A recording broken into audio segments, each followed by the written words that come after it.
apple under the sea. SpongeBob SquarePants! Absorbent and yellow and porous is he. SpongeBob SquarePants! If nautical nonsense be something you wish, SpongeBob SquarePants! And for those who grew up on Nickelodeon cartoons, you're going to recognize that tune very much so.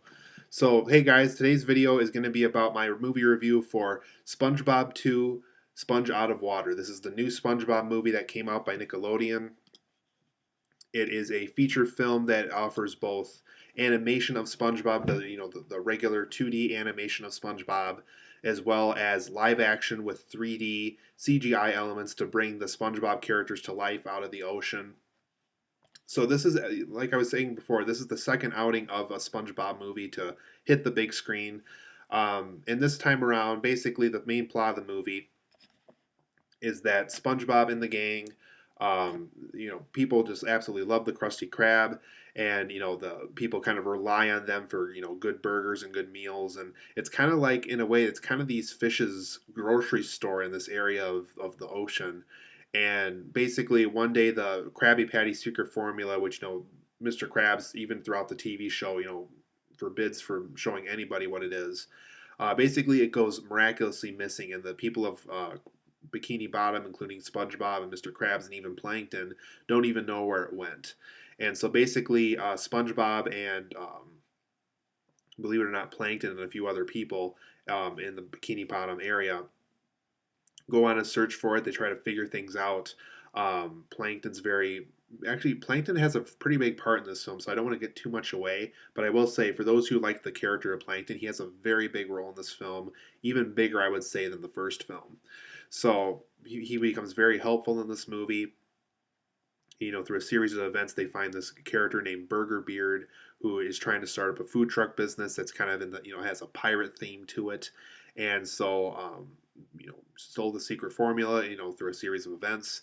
And so SpongeBob and the gang have to figure out, how they can get the secret formula back, so the people of Bikini Bottom aren't freaking out as far as what they can eat for, lunch and dinner and things like that. So, pretty goofy movie, guys. But overall, I did like the new SpongeBob film. Is it better than the first film? Not so much.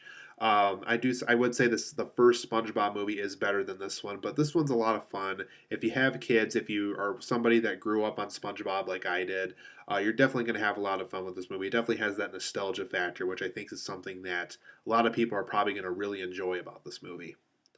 So for the positives and negatives of SpongeBob 2, Sponge Out of Water, it has several great elements of the show on here.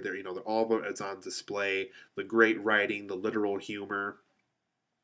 The humor that you're familiar with on the SpongeBob show is all here.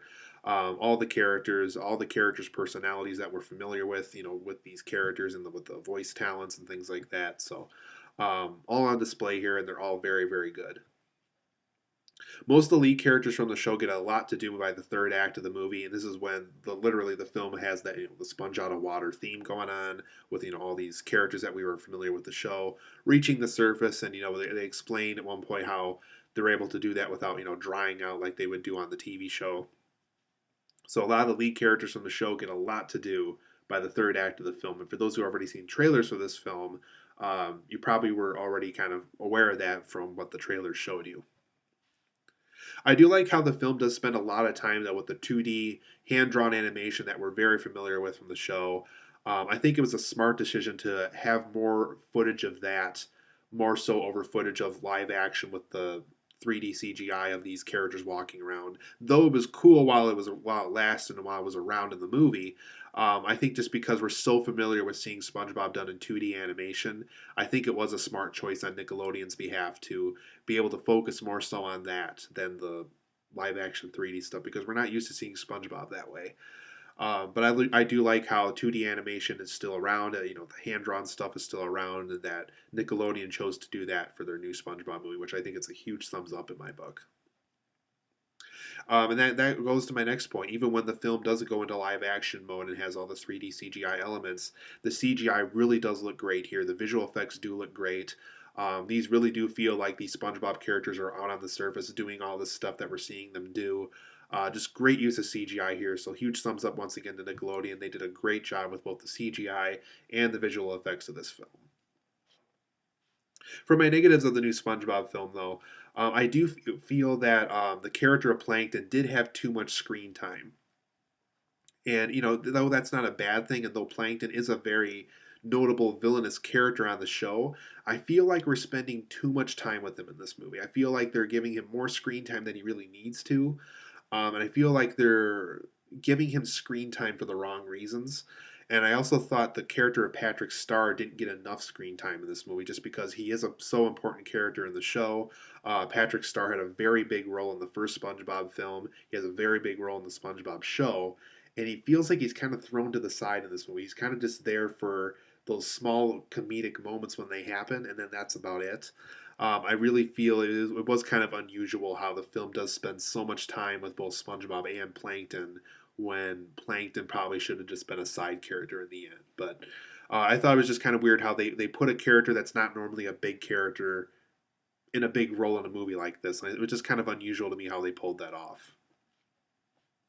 The film does get a little too far fetched after a while. It's like, oh, well, this happened, and now they can have this ability, and now they can do this, and well, that happened because now this happens, and now they have access to this, and it just, after a while, it's just like, okay, I feel like it's just way too convenient that they're able to do all this, and that they have access to this, and they got that one thing at that very moment that they exactly needed it, and sometimes it just feels a little too planned out, and I don't really care for that part of the movie. Also, I felt the film was too much of a PG acid trip at times. There's just a lot of times in this movie where it just goes into a really weird trance of footage that really has no contribution to the plot. And it just kind of goes into weird mode. It just kind of has all these weird little fluffy aspects of it that really have nothing to do with the storyline. It just kind of feels weird and unusual after a while. And I also felt the film got too distracted easily from the storyline. There's just a lot of times where it completely halts the storyline for something comedic or something that has absolutely no relevance to the plot, and then they continue the story again. And it was just like, after a while, I felt like they got a little bit too distracted for its own good. But overall, guys, I'm going to give SpongeBob 2 Sponge Out of Water an 8 out of 10. I think it's a very enjoyable film. If you love the SpongeBob TV show, you're going to definitely like this a lot. If you don't like the SpongeBob TV show, if you didn't like the first movie, or if you haven't even seen the first movie, I would say definitely just go see that first movie first. And if you don't like it, you really don't have to see this one then, just because I do think it is a weaker film than the first film.